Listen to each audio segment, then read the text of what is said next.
Good morning, Lexiot's Raptor Freak here. Thursday morning. Raptors are playing the Bulls tonight. It's the second back-to-back this week we're going to play. We had one already this week, Monday and Tuesday. And tonight we start a second back-to-back with the first game of the back-to-back against the Bulls here in Toronto at Scotiabank Arena. There should be about the same crowd as there was the other night because it's the same restrictions on capacity. Still not opened up much more, but at least we'll have some voices and some friendly people in there to cheer on the team and maybe even give DeMar DeRozan a little love also, but not too much because tonight's going to be fun, guys. Gary Trent Jr. is on this 30-point game streak of 5 games right now. He's tied with DeMar DeRozan for the streak for all time for a Raptors franchise.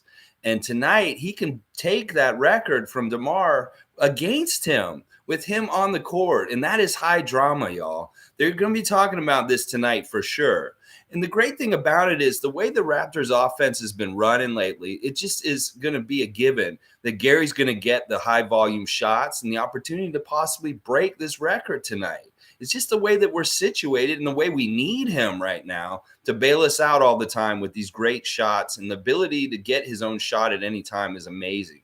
In fact, I just read something this morning that some NBA executives are saying that Gary Trent Jr. is at a new level of shooting guard, like with guys like Devin Booker and Mitchell and guys like that. That he's at their level and that he's surpassed even guys like Chris Middleton, Klay Thompson, people like that. That Gary Trent is a better shooting guard than those guys. And that's from a high NBA executive who's judging talent and bringing talent to his own team. So that's going to be high drama. DeMar trying to stop Gary. I don't know if he cares, if he's going to individually try and stop him. That may be good because DeMar's not always the best defensive player. So that's going to be something to watch for tonight, is whether Gary gets 6 games in a row of 30 points, because that could be a really, really cool thing that Gary supplants DeMar DeRozan in a game against DeMar DeRozan, like right here tonight. So that'll be fun. G's here already this morning. Good morning, G. Raps have so many different weapons now: shooting, posting up, cutting, etc. Yeah. I mean, and it's into each of the players too. Like if you think about it, Gary's offense is so multifaceted right now. He's just not purely just a spot up 3-point shooter. He can drive. He's a threat to go to the basket. He has an excellent mid-range. He's doing all kinds of different stuff out on the court offensively where it keeps them guessing, and they don't know, they can't, there's not a one-trick pony. So they don't know what to just key on and guard with him. And the other great thing is he's like, his crazy footwork is so good right now that he can manufacture shots for himself in isolation without having any of the other players involved in what he's doing. And they're good shots. They're not bad shots at all. They're crazy fakes, little footsteps, side steps, all that kind of stuff is just really, really successful right now for him. Let's see what else is going on. Tom Duke. Good morning, Tom Duke. Bulls are getting into trouble tonight. They don't even know. Actually, they probably do. Vooch needs to be beat on. Yeah. I think that the thing with Chicago that's different from when we played them last is that this last little stretch, we've shown quite a bit more growth. We've shown a sustained ability to hold our defense out there and put them down and stop the other team. Like doing this against Miami twice and Atlanta in the last 3 games is really, really big because these are good playoff veteran kind of teams in some ways. And now we need to replicate that against Chicago, a team that we have not had success against this year so far. They have beat us both games that we played them so far. We only get to play them 2 more times. So if we're going to even up the series, we got to win tonight. And that's one thing we do need to think about, is that we'd like to get a win, maybe just psychologically, to say that we can beat the Bulls and stuff like that. Now, I see 2 paths to victory for the Raptors tonight. There's 2 ways they can do it. They're both hard. They're not going to be easy. One of them is get out on top of them right away and get that double-digit lead like we did in the triple overtime game against Miami. Come out and firing and get up by like double digits in the first quarter. Don't let them be the team that gets up by double digits, and get that lead and run with that lead for most of the game. When they get close to us, just pour a little more syrup on top of the pancakes just to keep us separated from them and keep a good margin all the way through, because they're going to surge up and try and get over us. And the more we can withstand their surges of trying to score and come back on us, the better. And we just need to maintain that margin for that probably is the easiest way to beat them. is to get on top of them early, have a good double-digit lead for most of the game, and make them have to play underneath you with their score. And because our defense can really work for us when we have a lead. That's the thing. It's like in NFL. If you get a lead and you have a good defense, really work with your defense to hold the game for your team. And we can do that. We need a lead, though. That's the whole thing. And we can't let DeMar have his heroics and stuff like that. We know DeMar is a vet that is tested and true to the heroics of an NBA crunch time game. And that's the other way we could do it, is if it's a close game, if we're behind and we have to come back and do something like what we did to Miami on Tuesday, then we'll do it. But that just means more hard work and harder hill to climb. Because when we get to near the end of the game, we need to overpass them somewhere in the fourth or third quarter. And then when we overpass them, we have to also outvet them in the last final minutes. We can't let DeMar be the most steady vet, the guy who does the daggers, the guy who controls the game, the guy who gets the big baskets off his teammates, whether it's himself or them. We have to be the team that does that instead and show that, just like we did against the Heat on Tuesday, that all 5 of our guys can contribute in different ways at the end of the game to help us get that W. And that really is the 2 ways I see it. Either we get a good lead and hold it for most of the game, hold them off and just cruise to a victory that way, or we get in a real battle. And by the end of the game, it's a close, real scrap, and it's who gets to outvet each other. Is whether DeMar and the Bulls outvet us, or we can finally outvet them this season.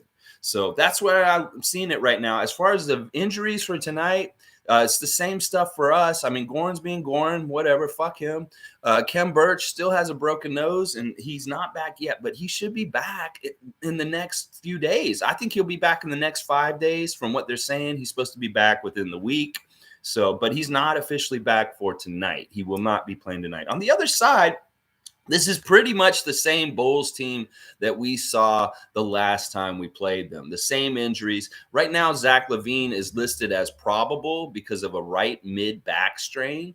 But I'm going to guess that he is going to probably play for sure. And otherwise, it's still Caruso, Lonzo Ball, Derrick Jones Jr., Patrick Williams. Those guys are all still out. And, you know, they are worse without Lonzo and Caruso. And, you know, maybe we'll catch a break and LaVine doesn't play tonight, but I'm pretty sure he's going to show up and play to help DeMar try and beat us tonight. And, you know, all right, let me see what you guys are saying here. Tom Duke, I'll do the real mascot matchup very soon, I promise. Adriana, good morning. Gary can do it. I believe in Gary. Adriana believes in Gary. Yeah, I think I believe in him too. I think that he can do it. He's really set up really well for it because he's become such a focal point of our offense, like more so even than Pascal or Fred right now. He just is getting fed the ball, and he obviously has the green light. Whenever he's touching the ball, he is allowed to shoot it. He is allowed to operate with it and do whatever he wants. And so he's set up for success tonight. And it really will be like whether Chicago keys on him and really tries to hold him down and not let him do anything. And knowing Billy Donovan, he's probably going to have a game plan to try and stop Gary Trent as best as he can. But hopefully he won't have any success. Because right now, nobody's having any success trying to slow him down or stop him. The only thing that's stopping him is him missing his own shots. It's not even the defense. The defense can be all over him, and he'll make the craziest shots. But it's like he sometimes misses open shots, or he's just, you know, missing free throws and stuff like that. That kind of stuff will stop him from getting 30 points. It won't be because he didn't get the opportunities, because he will get the opportunities. I see it. G saying with Gary, he had the skill, but goes to show how preparation and confidence goes a long way. Yeah, it's like, you know, you have these inherent skills and gifts. You're not totally being optimized for your potential. And then you come to Toronto and they're like, yeah, you can do that. Yeah, you can do that. And then all of a sudden, boom, you're starting to hit more and more of your potential. And I love that. I love that Gary is getting unlocked. It's like something that's so gratifying to see with our team development, how it happens with each individual player and their journeys. And their journeys are all very individual and different. Some of them do not do well, like some of the guys on the bench right now. And some of them go crazy with their development and become totally new players all of a sudden, like Gary. And that's just a testament to our organization that we unlock the unlockables in players when they come to us. Sugar Ray, good morning, sir. Good morning to you also, Sugar Ray. I hope you're having a great morning. I know we got some snow out here in Toronto. this morning, last night, and there's a little bit more out there, but it doesn't look too bad out there. It looks like they cleared the street pretty good. Last game versus Bulls, Raps played well but lost on horrible free throw shooting. Yeah, I do remember that we didn't shoot good at the charity stripe in that game, and that did contribute to a close loss to the Bulls. We have not lost badly to the Bulls in the 2 games we played them. The game before was so far before in the beginning of the season that it's really not a good indication of what's happening right now, because our team is a completely different team than the first time we saw Chicago in the first week of the season. And that game, once again, DeMar DeRozan took over and won that game for them. So, and that's the thing we have to realize, is that DeMar is a huge factor to try and win the game with his leadership or his own scoring himself. And that was a big factor in the second win for them also. But I agree. Our free throws are going to have to be crucial tonight. We did not shoot good free throws against Miami on Tuesday, and we were lucky we still won. But I would like us to have a better effort at the line tonight so that this helps contribute to a victory instead of taking away from the possibility of losing. And I do really believe that this is a very important factor in Raptor games right now that they need to get going on. These are points that we need added to our score because we're getting fouled so much and getting hit hard. Make them count, gentlemen. When you get up there, really think about how much you did to earn those opportunities to get those single points. Because, you know, when you get fouled and we don't get any points at that end of the court, that's basically a turnover. So really, really make them count, Raptors. I want to see that tonight. Tom Duke saying, so excited about how the season is going, and wherever we end up, sure is fun being a Raptors fan. Oh my gosh, Tom, isn't it? Isn't it? All right, let's make it fun today. Here's your real Raptors mascot matchup for tonight against the Bulls. All right, listen. I'm going to be going off the fly here. This is totally improv. Do you guys know this old cartoon called Ferdinand? Ferdinand the Bull? Yeah, he was like a Disney character, kind of. Like you'd see if you look at old Disney stuff, there was Ferdinand the Bull, and he would be in cartoons, kind of like with early Mickey Mouse cartoons and stuff like that. There was the Ferdinand the Bull cartoon. Well, Ferdinand was a very nice bull. He was a friendly bull, kind of like Casper was a friendly ghost. So Ferdinand was kind of like all about smelling the flowers and not really about being like a bull ring bull that would go after a matador with a cape or something like that. He's more about love, peace, and harmony, baby. He's all about rolling around in the flowers in the field and just being a big, happy bull. He was basically a cow with bull horns, basically. Like, he did not have the bull mentality. Well, let's hope that tonight, the Bulls tonight have a Ferdinand the Bull kind of mentality, that they're just here to smell the roses and just all this stuff. I know this won't happen, but they're going to come out and punch us in the face. But listen, if they could be like Ferdinand the Bull tonight, and then all of a sudden on that field, while he's rolling around the flowers, the trees part, and then there's this giant velociraptor that just comes out into the field, and it's basically like, I smell steak. Yeah, I smell steak.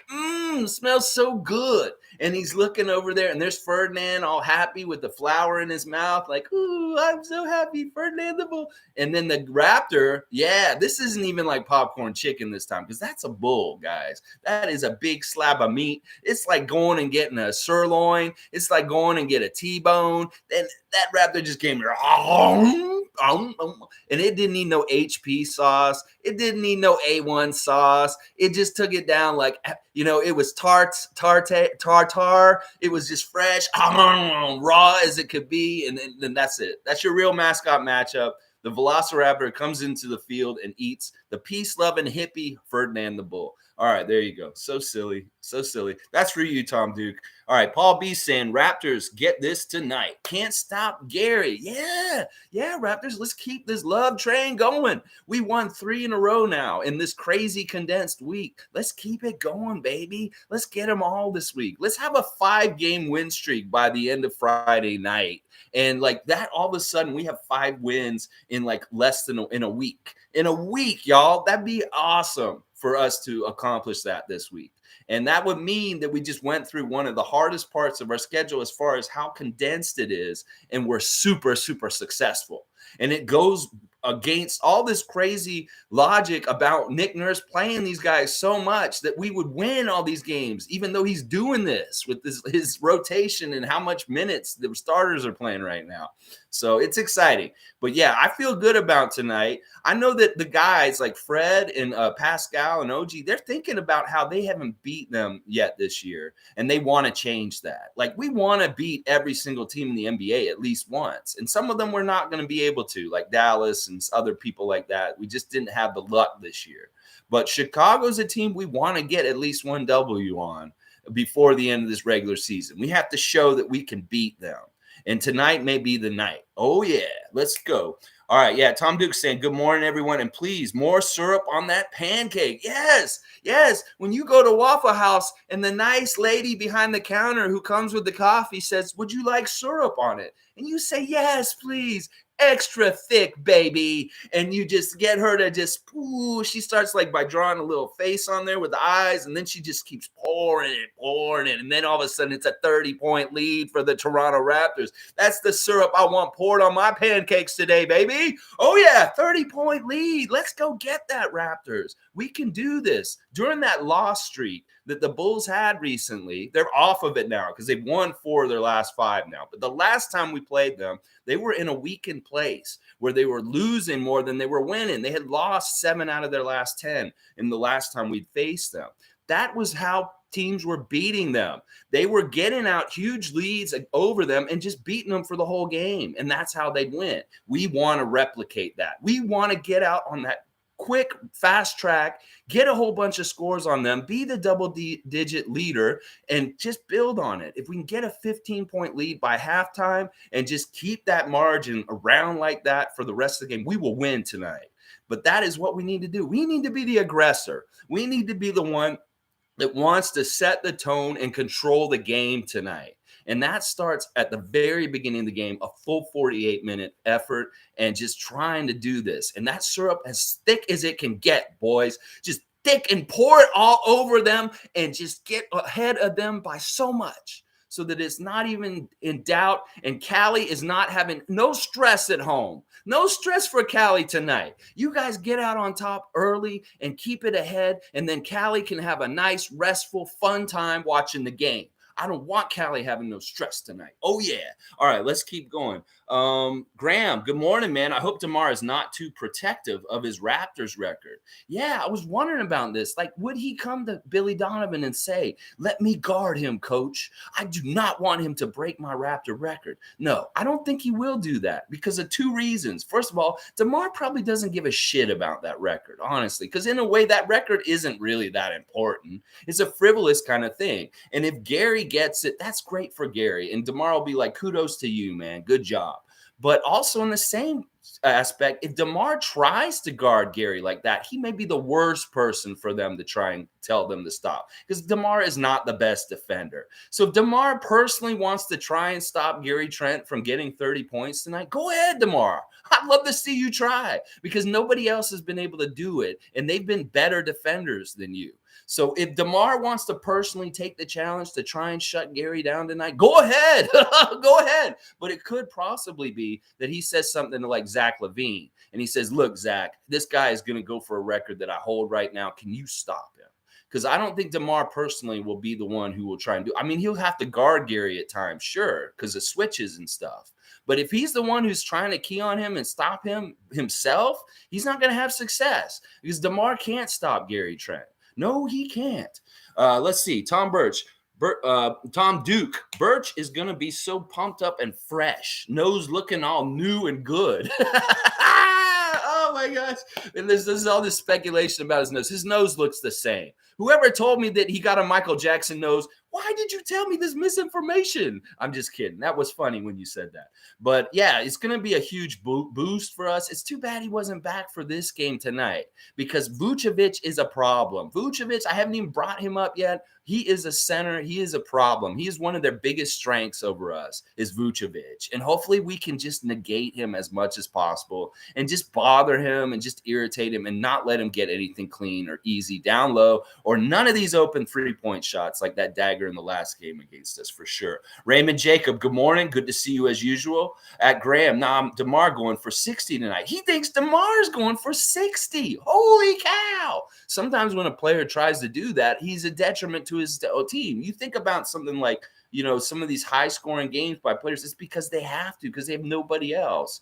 I don't think DeMar is going to go for 60 tonight. I don't think that that's the game plan that Billy Donovan wants to put out there to try and win. If DeMar gets to 60, holy crap, that's amazing. But I really don't think he's going to be trying to do most of the scoring. They're going to balance it out. If Levine shows up, and he's probable to play, he's going to be carrying a lot of the scoring with him. And we saw in the last game when we played him, Levine was a problem with slashing and going to the basket, and then he would hit a shot here and there if we left him open. So we really got to watch out for Zach LaVine tonight, obviously, and DeMar DeRozan, Vucevic. Those three guys are their three main weapons. But there are other guys that are annoying and problemsome, like Kobe White, and he's just an annoying little guard. And there's other people on that team. That rookie. He's okay, the IO kid, but I'm not really scared of him. And then that Javonte Green guy, in the last time we played them, he had some key plays that he did in the game that were really annoying, like that kind of stuff that Gabe Vincent was doing against us with Miami. Is Green just getting in the passing lanes, making easy baskets somehow, some way, stuff like that. Just not good. Just not good. All right, let's keep going. Paul B, the John Cena remake. I don't know if you're talking about I don't know. I don't know what that is referencing to, John Cena there. I don't see it.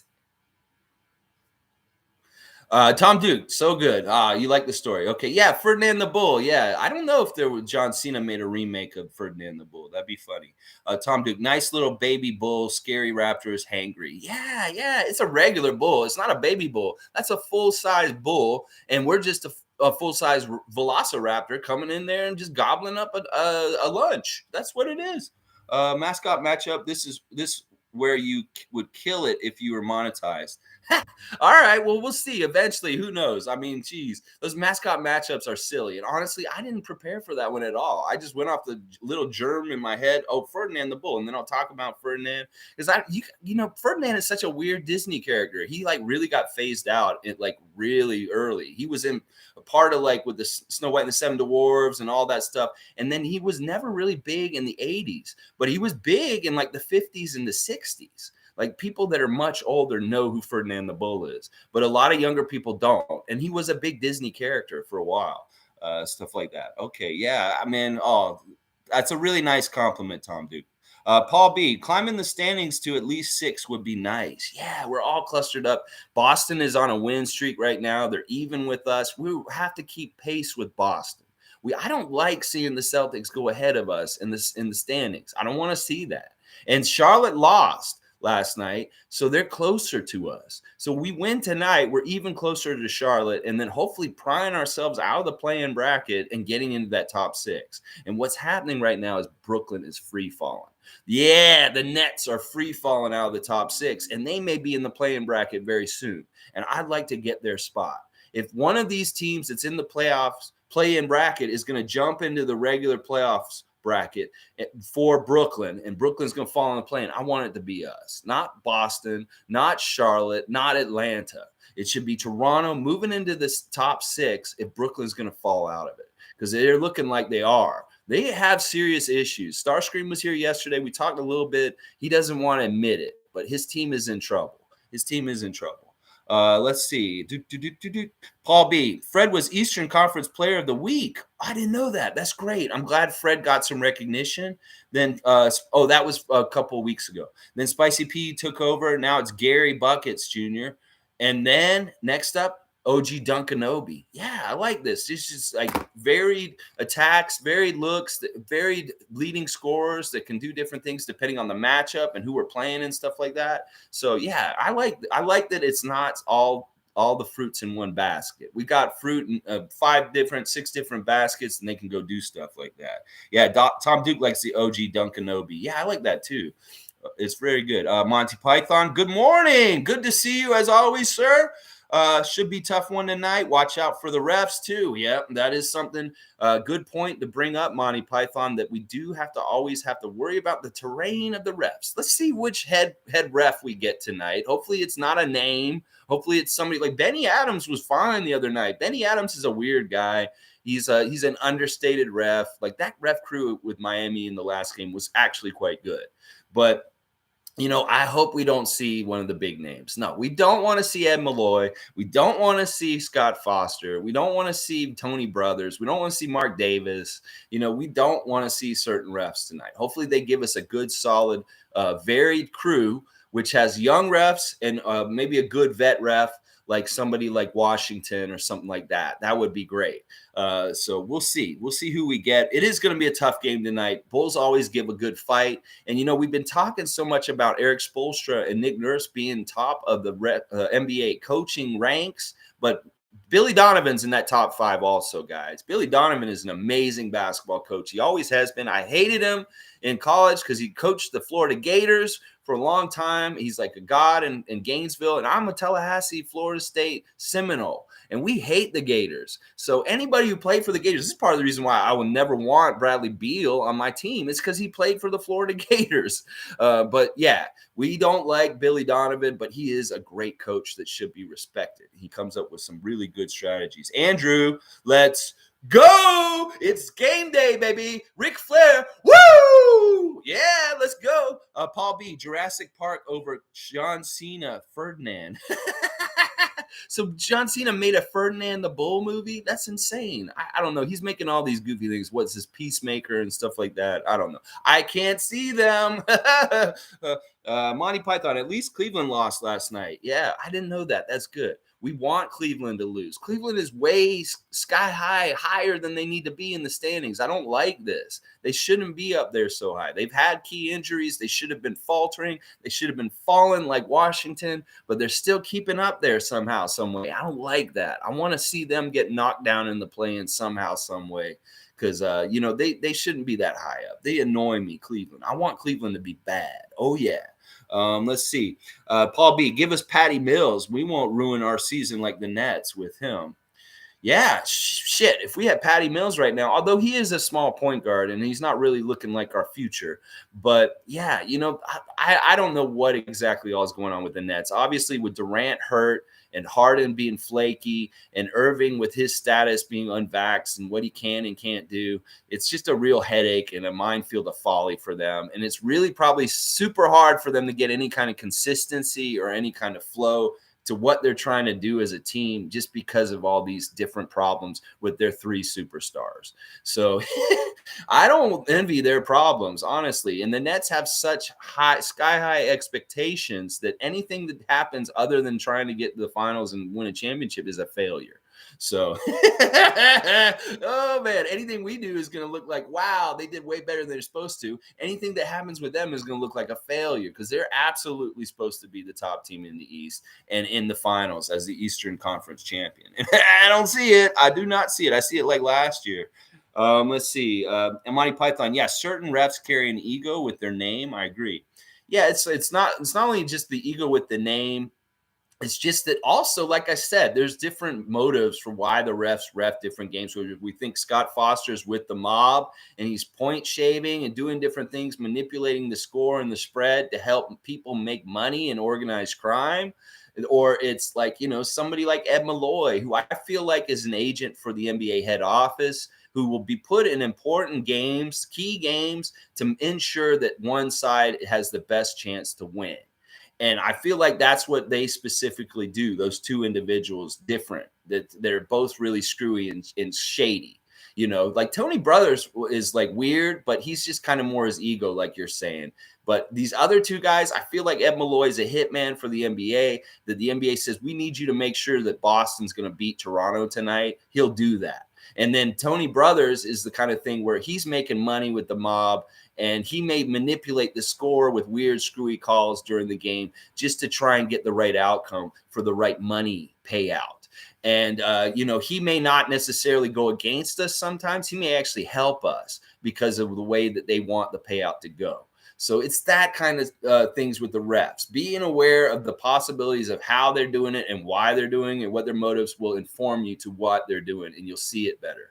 So, but hopefully we get these no-name refs that nobody knows their name or who knows who they are. That's usually a good sign, because refs, when their names are out there, that means that there's issues. There's issues with them. If we know their names, then there's a problem. Let's see. Raymond Jacob, are there any female refs that hate the Raps? How about that Sago one? Yeah, Sago does. Well, she doesn't anymore. She hated Kyle. I think she specifically hated Kyle. From the 2 seasons that she was around during the lockdown and everything like that. Whenever she seemed to be involved in games, she seemed to call really crazy calls on Kyle and give him all kinds of stuff. But she hasn't been an issue this year since Kyle's been gone. Like, I don't know how many games she's ref for us this year. I think we've only seen her once or twice, but she's been very fair to us this year. I think it was really just she hated Kyle, because she threw him out of one game, remember? And she didn't even give a reason for why she threw him out last year in the Tampa season. Let's see. The family, all female refs hate us and male. No, come on, family. You can't have that attitude. Let's not be chauvinist. Let's not be this. It's really good that there's female refs in the NBA because, listen, there's an issue in society with gender issues, with how, people don't respect females or do certain things with females that they should. And when you put females in referee positions of authority, this teaches respect for females in the gender in general. And that we need more children to see women in leadership positions to have this. This has been too much of a patriarchy, too much male-dominated stuff in the world. So female refs being involved in the NBA is a really good thing, because it's good for the future and it's good for gender issues. Because there's been a whole bunch of imbalances and problems with misogyny and different things like that. I'm not a misogynist. I'm not going to put down the female refs just in general, just as a group, because they're all individuals and they're different. Some of them will be good and some of them will be bad.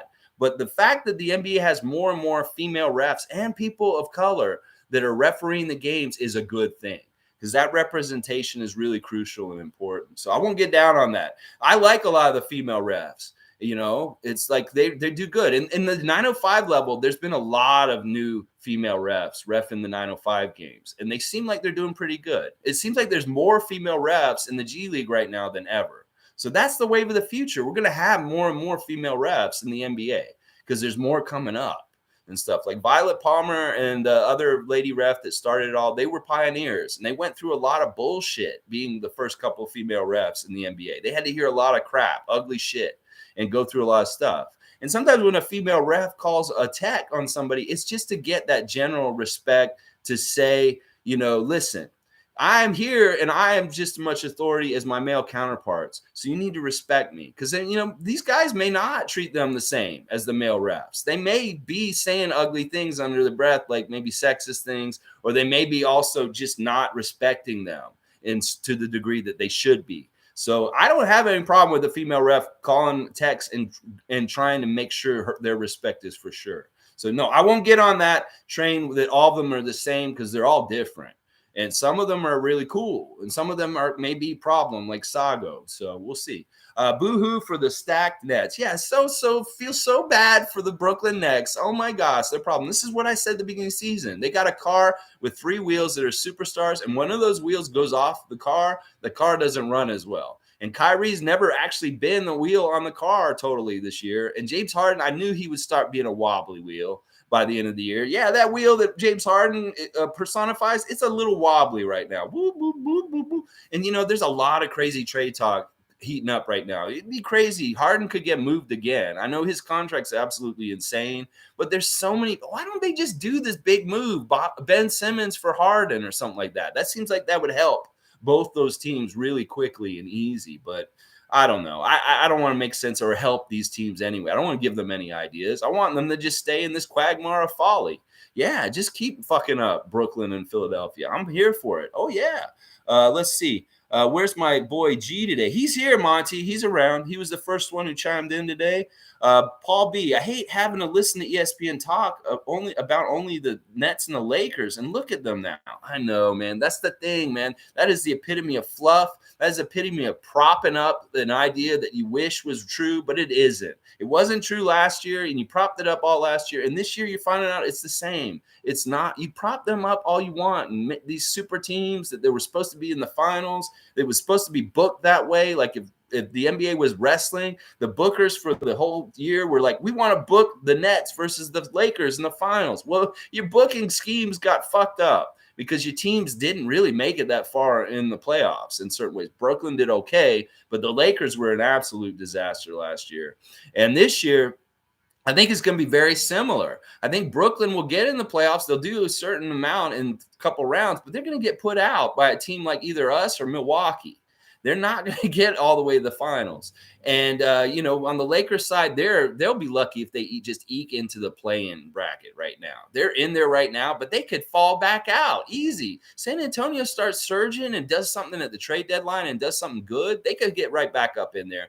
Portland is a threat also eventually with Lillard coming back. So the Lakers are in big trouble too. But they want to push these. This is a golden boy Luka Doncic, golden boy Giannis, golden boy teams.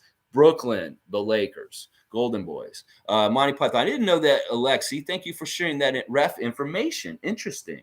Yeah, listen, man. If you go and look at the Whistleblower podcast, go listen to that. It's about Tim Donaghy and the referee scandal with his betting, and he was caught doing exactly what I'm talking about. And what I'm saying is that Tim Donaghy's too stupid as an individual to be the ringleader of this, that they made him a patsy, a fall guy, and that they wanted him to be the only one that had the problem with the gambling. Well, he's not. The smartest one and the one who's running it is Scott Foster. Scott Foster has been running a gambling ring with the organized crime for a couple years now, for at least 10 years. And, Tim Donaghy was a part of it. He was like his right-hand man and was involved in it. But they threw it all on top of him, and they poo-pooed him and made him sound like he's crazy and what he's saying since. But if you go listen to Whistleblower podcast, it's online. It'll lay it all out on there. And Rasheed Wallace is on there talking about all this. All these different players from that era will tell you exactly how fucked up the refs were in the mid-2000s. Oh, yeah, they were real fucked up, and they were doing all kinds of crazy shit. And you'd be shocked to hear about it because the refs have a real black eye because of this. And they want Donaghy's name to go away. But it is still an issue, and I honestly still believe that there's some fishy shit going on. And until Scott Foster retires, I'll always believe that because he has been named. He is named in the Whistleblower podcast specifically as being one of the ringleaders in charge of this organized crime betting scandal ring. Yeah. They don't want to talk about it. They don't want to talk about it. My Python. I love female refs. Love female refs and broadcasters. I love it, man. More inclusion and more involvement is better, man. It's better. Amy Audibert has been a breath of fresh air. I mean, I feel bad for Alvin because in a way she's been better than him. But Alvin deserves the spot because honestly, his experience and his time on the Raptors, playing with Vince and being in the playoffs, hitting clutch shots, is just he's been there. He's the one who needs to talk about it. And I know Amy's played also and done her own thing and her own levels and stuff like that. But it really is great to hear. Like last year when they had the all-female broadcast game, that was really good too.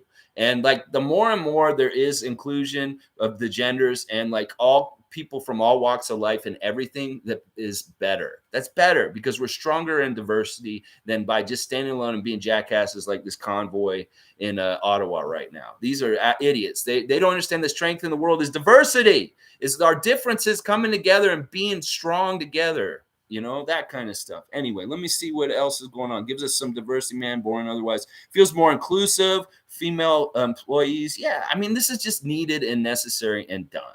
And, the NBA and the Raptors are social justice warriors, and we are more progressive than the other sports leagues in some ways. And, that's part of – we're not afraid to be political either. The Raptors are a very political team compared to most sports teams, and there's nothing wrong with that. And, this is all important, good stuff. Let's see. Now, what I wish we had was a Canadian ref or two. There are Canadian refs from time to time. But the really weird thing about the refs, and you learn this if you listen to Whistleblower podcast, is a lot of the refs come from the same area around New Jersey. Like there's an area of the country where there's like a high percentage of refs that are just from that community. And I don't know why that is exactly or something like that, but it's weird. It's weird. But there are refs from all over now. But I don't know how many Canadian refs there's been. That's very interesting. Raymond Jacob, what are your thoughts on a co-ed league then? If they're going to do something like the Big Three, like a little side league that could be a lot of fun. Yeah, it's not going to supplant the NBA, obviously. But if it's something just fun for like guys who are kind of retired that could still kind of play and compete, and then like matching up with former WNBA players, that's actually a pretty brilliant idea in a way, Raymond Jacob, that if they did make a co-ed league that's kind of similar, like, I don't know if you guys ever watched the old MTV Jam All-Star games. They'd have celebrity All-Star games, and they'd have like a bunch of musicians, some NBA players, some WNBA players. They'd have female celebrities also involved in it. It was everybody's in it. Kevin Hart would play and stuff like that. But yeah, that's what I'm thinking. Like those could be entertaining. I don't know what the competition would be or like the level of play would be. I mean, if you put Candace Parker out there with guys, she's going to kick ass no matter what. So it's like, it would be very interesting. It's an intriguing idea. I'm not going to poo-poo it. I'm not going to say that's stupid, but I don't think it would ever supplant the two leagues we have right now, the WNBA and the NBA, for sure. Let's see. Pretty good. I'm not sure. G, here, Monty. Let's go, G. Let's do it. G, there was an article that the Raptors are being known as being mean now. That makes me proud. Yeah. Like Fred even said in his press conference that they're complaining a lot that we're hitting them and fouling them a lot. And then he admits we are. He's like, they're complaining that they're hitting us and fouling us all the time, every team. And he's like, then he admits, like right after, he's like, and we are. I love that. And it's like a badge of honor to him that like they're getting these complaints now that nobody wants to play us and that we're fouling too much and stuff like that. And he's like, yeah, we are. And yeah, we're doing that. It's like, that's what we're meaning to do this, it's hilarious. Yeah. It makes me smile too, Monty. I mean, Monty's also saying, I can't tell if the refs are picking on us or we are just mean. Well, it's a mixture of both. Like, really, the thing to look for is the imbalance in calls, imbalance in how many free throw shots we're getting. Like, because people are going to foul on both ends of the court, but if they're only calling it on our side, like they have at times recently, then that is a bias. That's a bias. And then usually by the end of the game, they try and balance it out by maybe having a period of time where they call more fouls on the other team just to make it more even by the end of the game. Because on paper, they want it to look good because they know, when they see something like 20 more free throw shots for the other team, that's really kind of like seems like the refs were helping them in a way. So they do look at perceptions and stuff like that. They really are trying to make the refs look as legit and honest and like good in all kinds of aspects, whether it's the challenge stuff, whether it's the 2-minute report afterwards, whether it's all kinds of stuff. They're under a lot of scrutiny and they get graded and they're under scrutiny by the head office in different ways too. So they are trying to get the calls right. But also there's these other factors involved in it too that we've been talking a lot about the refs today. It's interesting. Let's see. Monty Python. I mean, you got Gary Trent and Scotty Barnes yelling and clapping in people's faces. No, that's what everybody's doing out there and stuff like that. Gee, Fred in an interview said that teams complain that they hack and fouls, and Fred laughed and said, "Yes, we do." Yeah, that's what I was just saying. He does. He admitted it, and he laughed. I thought that was hilarious, honestly. Monty also agreed. They try and balance the game at a point in time when it benefits them. Yeah, and the way they'll balance it is this is the messed up thing. And look for this: are they giving them shooting fouls where they get to go to the line and shoot when they call fouls for the other team, or are they calling on the floor fouls where they have to side out and they don't get a shot at the free throw line? That's what you'll see more often than not. Like, pay attention to that with the Raptors. Are we getting side out more often where it looks like we could be in the act of shooting? Like, there was a play where Precious was bringing the ball up and it was the act of shooting, but they said side out in the last game. He got fouled. He should have had free throws. There shouldn't have been side out because he was coming up in the motion to put it in and they hit him on the way up. That is a shooting motion, but that's the gray area that the refs are like fudging and doing weird shit with, is whether you're shooting or not. and whether you get free throws or not. It's either side out or free throws. And all the time they're making us go side out sometimes when I feel like we should be shooting free throws. And then the other area is continuation. Continuation, there's no rhyme or reason to how they do it, like whether they're going to score an and one or not. Like sometimes they say, oh, no, it was still on the floor where there was a foul, but they let the guy continue and make the basket and get the basket and just shoot one free throw sometimes. Or sometimes they say, no, your basket doesn't count. You get 2 free throws. Or no, they don't even say you get free throws. They say side out. The foul happened while you were still on the court. And that would take away a good layup by Pascal Siakam because they say you got fouled on the court and not while you were shooting. Then it's side out. You don't even get the basket you made in the continuation. So it's so fishy. Really pay attention to those kind of calls because those will point to tell you what looks fishy and what isn't and stuff like that. Monty's saying also, I think you are absolutely right with that side out crap. No continuation calls is a joke. Yeah, it's very not standard. Like there isn't just a consistent standard way that they call this. They have to do the eye test and look at it. And even they'll go and watch it again and they'll still get it wrong.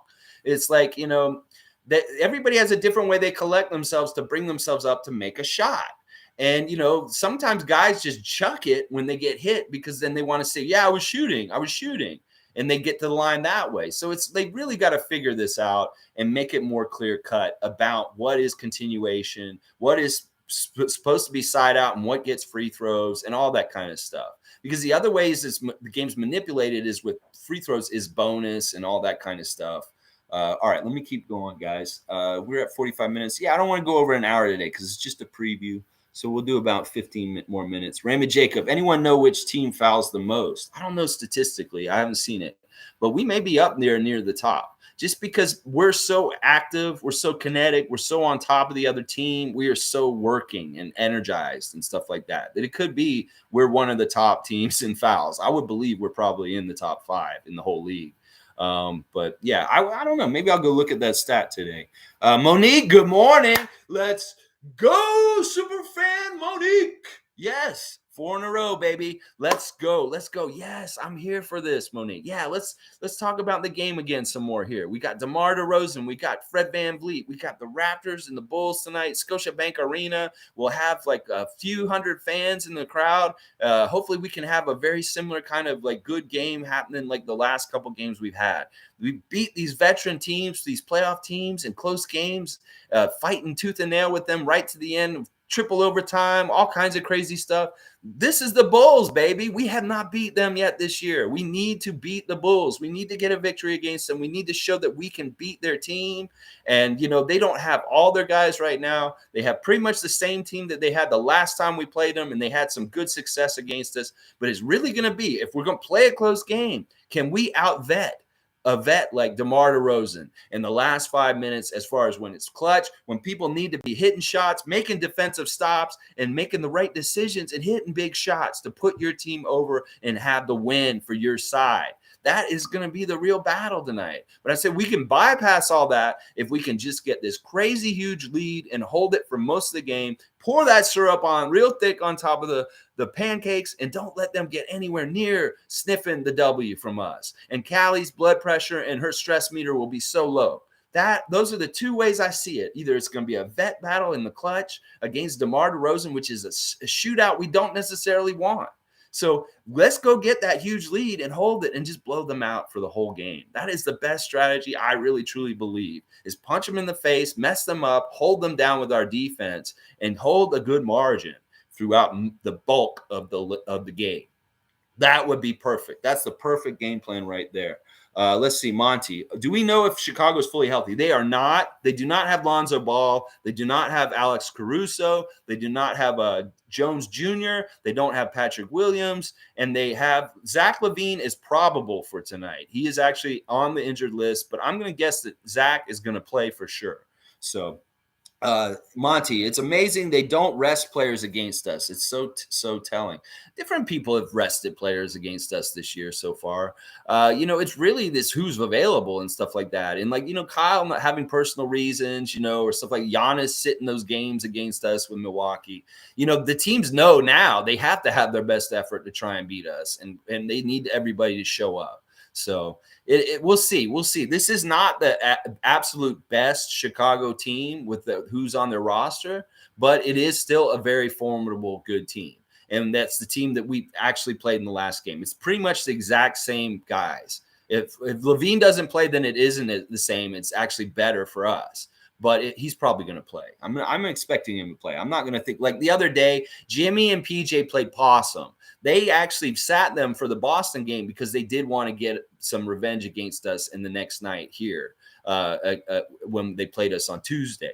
So they didn't play on Monday, and then there was some speculation whether they play against us. But yeah, they were ready to play, and they wanted to play against us, PJ Tucker and Jimmy Butler. So I fully expect the Bulls to come out with a good, strong effort tonight because they understand what we've been doing lately. That we're rolling, and that they see the energy. And this is even better energy than the last time they saw us. They're going to see a bit more of a buzzsaw than they did even the last time they saw us. And that was very recent. Like this has all happened in the last week where we've got our real mojo going. Let's see. Okay, G went and looked it up, and he says that Minnesota apparently fouls the most. Yeah, I could see that. Maybe we don't get as many fouls because our hands are trained. Like Gary is not trying to foul. Fred is not trying to foul. These guys know how to pry the ball out without getting those fouls. And maybe a young team like Minnesota is trying to do the same thing. They're fouling way more and stuff like that. But that's interesting that it is Minnesota. That kind of makes sense, actually. Marlon Toby, I want Gary Trent to get 50 points tonight. Let's go. Wow, 50. This man is a greedy man. He wants 50 points for him, not even 40. Can we get to 40 first? But, man, if he got 50 tonight, that'd be sensational. That would be sensational. What a statement that would be. I am all for that, Marlon. I am all for that. If Gary can get a 50-piece tonight, man, whoa. We want him to get 30, though. We want to get him to break DeMar's record on the court with DeMar DeRozan there. This 6-game streak. You want him to get a 6-game streak tonight of 30-point games, and then he'll beat DeMar's record. He's tied with him right now for 5 games in a row. Get 6 tonight. Andrew, this Bulls game is huge. If we beat them, then that means we made progress. Yeah. It's a really good test to see just where we come in just like 10 days. That like, all right, we just played them. We lost them. This was the outcome. Let's see if we come at it in a different way. Let's see if we outvet them at the end of the game and control it, and we win this time. Because that's really what's happened in both the losses to Chicago this year is that they've outvetted us, out-executed us, and done better in the last couple minutes of the game. But we did that to Miami the other night with Jimmy Butler and Bam Adebayo out there. I think we can do it again to these guys too. And it's just really going to take all 5 guys contributing in all kinds of different ways throughout the last 5 minutes of the game, in different scoring ways, in different defensive ways, defensive rebounding, all that stuff. All right, let's see.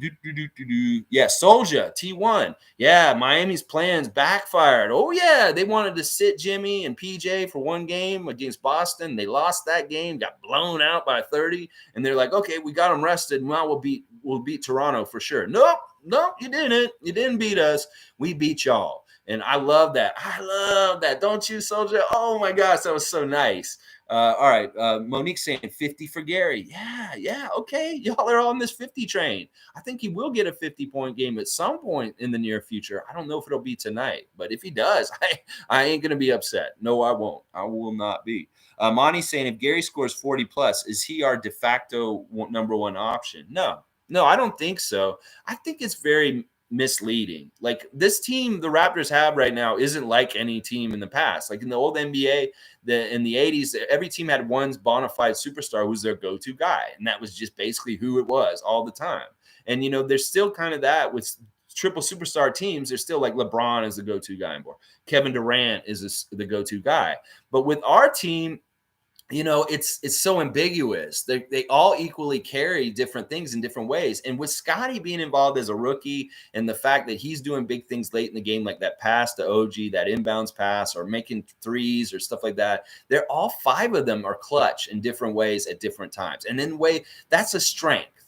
That diversity of attack at the end, whether it's Fred, Pascal, OG, Gary, or Scotty, is really, really a huge strength. So I can't delineate. I would have told you earlier this season, Pascal Siakam is our number 1 option. Obviously, Pascal is because we feed him the ball. He's our guy. But at this point, I don't know. I don't know, because Pascal hasn't been it during this stretch. It has been Gary. But then at times also, well, we could go to Fred and he could hit the big clutch shots and he's our go-to guy. So the ambiguity of who it is actually really serving us well. And maybe that's part of why it's hard for teams to plan against us, is that they don't know who's going to be our go-to guy by the end of the game. That it could actually evolve through the game by whoever's shooting or playing better. Like if Fred's having a huge game tonight, he might be our guy tonight. It's that kind of thing. So I love it. I think that to keep them guessing is much better. I'd much pick this way of being in clutch situations than Dwayne Casey's days of like, just give the ball to Lou Williams and let him chuck it. You guys remember when we were doing that, when we had Lou Williams on the team, and every single time there was a close game, Lou Williams, we knew he was going to get the ball and have to shoot it, that like there was no other option. And like there's so much predictability in that. So I like the fact that we're completely unpredictable for that in that aspect, because even on their side, to a degree, we know DeMar DeRozan is going to be their guy that's going to try and take the big shots and be the clutch guy at the end of the game. So yeah, let's see. G said Kyle's back with the team. Yeah, they said right after they got done with playing these games against us. All of a sudden, magically, Kyle is coming back and rejoining the Miami Heat in the next couple of days or so. I'm happy about this because this means that probably, hopefully, these issues that he's had, personal reasons for being out, are hopefully clearing up. And everything's okay. I pray and hope that everything's worked out in the best possible way for Kyle Lowry in his life, in his personal life. And yeah, he's on his way back now, and he'll start playing for Miami. And now we only have to face him once. Maybe we won't even face him then. Who knows? This may be a year where Kyle Lowry decides he's not going to play the Raptors. And then next year will be the first time he actually steps on the court and competes against us. So we'll see. Yeah, Monty's saying, laugh out loud. Now that's funny. Kyle, vacation is over. We need you, buddy. They do really need him. Like they're on a losing streak right now. And that is probably something that probably gives him like a good gumption to be like, I need to get back, y'all. I need to get back. My team needs me because they're losing. Yeah. Monique, once again, bringing up a very important thing that should happen. If there's any justice in this world, Fred VanVleet is an all-star. I hope that happens so much. And hopefully we'll hear about this very soon. I want to hear who the all-stars are, and I hope that Fred's name is on that list. It better be. Oh, yeah. Monty Python, agreed, man. We are so unorthodox in the way we were constructed. It's like they purposely spread out the offense. It's just that the threat could come from anywhere, and these guys are all kind of equally clutch in a way. Like even Scotty on the down low, I'm not afraid of him taking a big shot at the end of the game because I feel like he has those kind of cojones. That he is the kind of guy that will relish and love that pressure and taking the big shot and doing it. It's just that his number has not been called for this situation yet, partly probably because he's a rookie and we have guys that are already tested in that arena, but he's going to get his number called for these kind of situations eventually. And he will be somebody that's going to show a clutch factor because I see it in him. Sometimes you can just tell something about a guy. There's just something about their DNA, just something about the way they carry themselves. This dude is a clutch dude. I can tell. Like he's the kind of guy that's going to figure out the minute little minuscule muscle things that he does with his muscles and his body when he's shooting or whatever thing. He can dissect it and get right down that level and make sure that he is 100% going to make the shot and make his team win. That is the kind of guy Scotty's going to become more and more like this unstoppable guy who can take over games and win games by himself. It's just that he's just coming out. He's just a rookie. He's learning. He's getting the basics. He's learning how to be a pro. But when he gets more comfortable and he gets more seasoned, this dude is going to be our go-to guy. Watch. But it's like, let's let it develop slowly and let it develop naturally with the other guys, because the other guys should really be doing that role for now because they're the vets. But I really, in the future, I see Scotty being this kind of go-to number one option in crunch time things, just because he has so many different weapons he could hurt them with. And he's going to be really hard to stop. He already is in a lot of ways. Andrew's saying our playoff hopes are looking up now that the Nets are struggling and the Heat, Bulls, Bucks look beatable. Yeah. This is what I said at the beginning of the season. Sometimes nobody, like when I do my preview and I like I say, like, the Raptors will get in the playoffs. They could make a lot of noise. And everybody's like, no, they can say. So much happens during the NBA season. Things go up and down. Things develop. Things, teams have problems and stuff like that, that you don't know what the terrain and what the whole landscape of the league's going to look like by the time the playoffs come. So always have, as Raptor fans, we always need to keep our mind open to the fact that we have the possibility of success, because things can open up for us and allow for really beautiful, amazing things to happen. Like in 2019, there was no indication that the Raptors were going to win that championship 6 months before they did. Everybody was just like, yeah, I wouldn't believe that. If you told them, you would say, yeah, the Raptors are going to win the championship this year, they would have laughed at you. That's why we as fans have to really, truly believe that we can do extraordinary things, even if the rest of the NBA, the so-called experts, the other league teams and stuff like that are thinking that we don't have a chance, the other fans. No, we always have a chance. And even this year we do. Like, people thought I was crazy when I said the Raptors could win the championship this year. But do you guys think that we could win the championship this year? Like, honestly, like, if we really, really get our shit together and we start playing better and better as we go, if we have a good head of steam and we play this way, I think we can beat any team in a 7-game series. And I still believe that. So that's the thing. We got to be open to the possibility of success and how it can evolve quickly. And that other things can happen, that other factors in the league with other teams that could open things up for us even more so. So, and that's why our foundation as a good organization that doesn't have problems inside it is so valuable. Is because these are the things that derail teams on their NBA season. Things like Spencer Dinwiddie, Julius Randle, Ben Simmons, Kyrie Irving.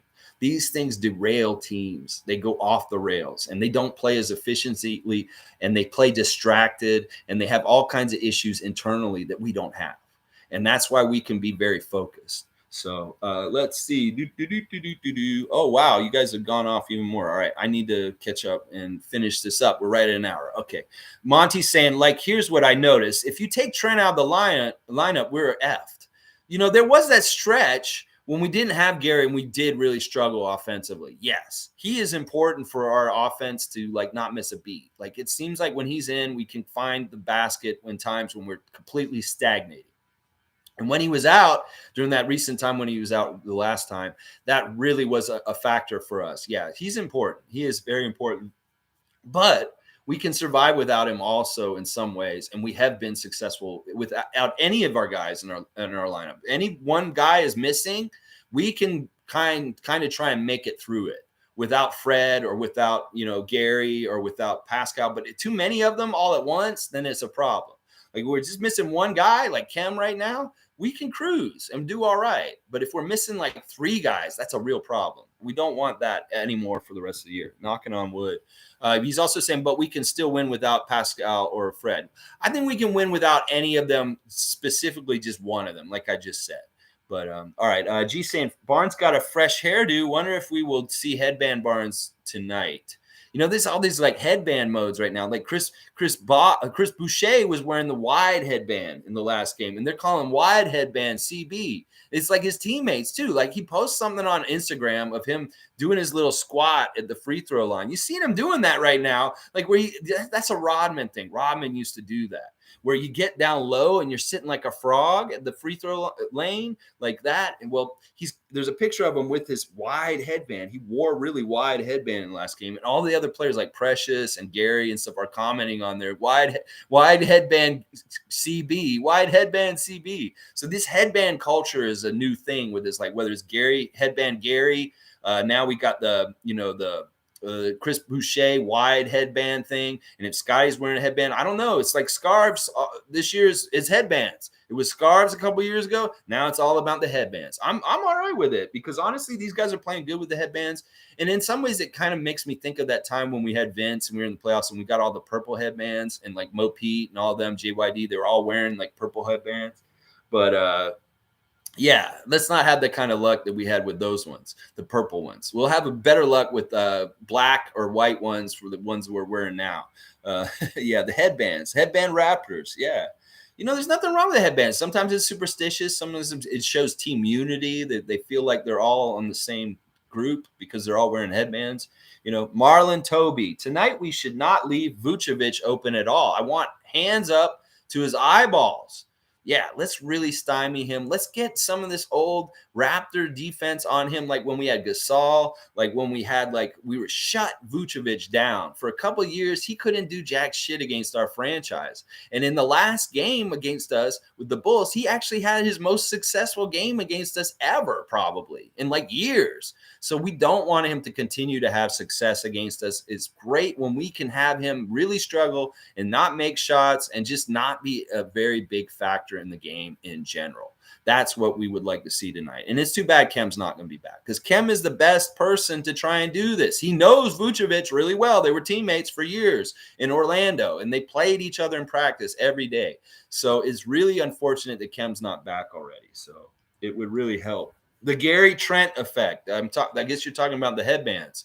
Maybe. They see Gary doing so well with a headband, like, maybe I should try that. And it's like Michael Jordan with the shoes. It's the shoes, money. Yeah, Mars Blackman. Okay. All-Star announcement tonight at 7. Okay, so we'll find out tonight. Thanks for that info, G. Hopefully we'll find out that Fred VanVleet is an all-star tonight. Callie, good morning. Good to see you, Callie. I was already telling the Raptors how to help your stress level for tonight. Just get a good lead and stay ahead of them all game. I hope Gary can beat DeMar's record tonight. Yeah, I do too. I think that it will happen. I really do. Like, I think it's more likely to happen than not happen, just because of the way he's been playing out of his mind lately. And we may see the Chicago Bulls really key on Gary and not let him do nothing to operate tonight. We'll see. Let's see if that's actually going to be part of their game plan to try and stop. But honestly, I know DeMar doesn't really give a shit about records like that or think about that kind of stuff. That's not what's important to him. What's important to him is his team winning. That's the only thing that matters to him. So we'll see. We'll see. I really hope that it happens. It's fun that they're playing each other, and it just happens to like match up like that. Raymond Jacob, I knew we had the ring as soon as we got it. Jay Lynn. As soon as we got Jeremy Lin, we were a shoe-in to get that 2019 NBA championship. As soon as you saw Lin on our roster. Okay, man. Yeah, well, I'm glad Jeremy Lin got a ring with us. That was a really good thing. And honestly, Jeremy Lin really just had a short little period with us, and what a successful period of time with the Raptors for sure. But Jeremy's a great story in general, and just his whole NBA story and stuff like that. I'm glad that he won his ring with us, and that's very special. Let's see, Monty Python would love to see that. Almost forgot about that. Monique saying Chicago injuries will definitely help us guard Vucevic, piss DeMar off. Yeah, it's pretty much the same team as last time. We just need to get better success this time. And I think we're rotating and we're playing better defense than we did the last time we played them. And obviously Gary's playing out of his mind better compared to like the last time we played them also. I don't know. Was Gary playing in the last time we played Chicago? I want to just look at that real quick. Let me just look at the last time we played Chicago, and let me see if Gary was actually even in that game.